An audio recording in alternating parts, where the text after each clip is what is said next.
Oi, gente, tudo bem? Eu sou Lucilene Ataíde, eu sou jornalista, sou pesquisadora, mestranda em Ciências Sociais e hoje eu vou usar esse espaço, então, para falar um pouquinho dos últimos acontecimentos que têm aí sacudido tanto o Brasil quanto os Estados Unidos. A gente teve, então, nos últimos dias a morte de um homem negro que foi vitimado, então, por um policial branco nos Estados Unidos. E em virtude disso, vários protestos aconteceram em vários locais do mundo. A gente já tem notícias hoje, terça-feira, de protestos na Europa, por exemplo. E também aqui no Brasil, várias manifestações que já ocorreram e que também estão marcadas. É claro que a morte física, o óbito, isso sempre nos choca e sempre vai chocar.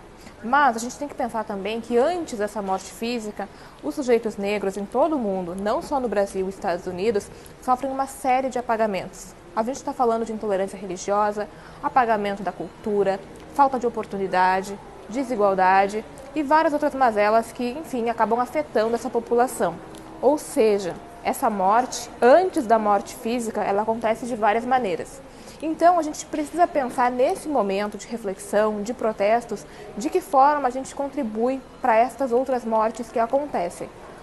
Será que os negros estão sendo ouvidos nos canais de comunicação, nos veículos de comunicação, nas plataformas digitais? Ou será que os negros são chamados para falar justamente quando o assunto é racismo? É isso que a gente tem notado ultimamente. Quando o assunto é economia, política, música, teatro, os sujeitos negros não são ouvidos.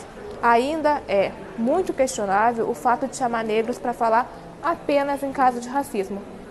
Mas a gente tem que lembrar de uma coisa: o racismo, ele não é um problema do negro, ele é um problema social.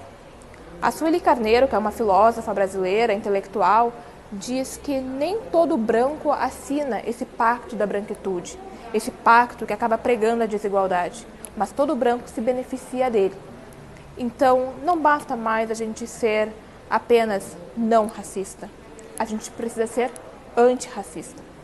Para ontem, para hoje, para além disso. E pensar que o caso americano, emblemático, forte, com imagens que chocam realmente, também é um caso que está perto de nós. Não podemos esquecer o que aconteceu com o menino João Pedro, lá no Morro do Salgueiro, no Rio de Janeiro, morto com um tiro de fuzil pelas costas quando estava dentro da sua própria casa. Morto muito possivelmente pela polícia. Também não podemos esquecer do caso da Cláudia Ferreira, em 2014, que foi arrastada pela PM carioca. Então é isso, nos Estados Unidos, no Brasil e no mundo. Se estamos então fazendo todos esses atos para refletir, que seja uma reflexão verdadeira e profunda de qual morte nós estamos falando. Obrigada.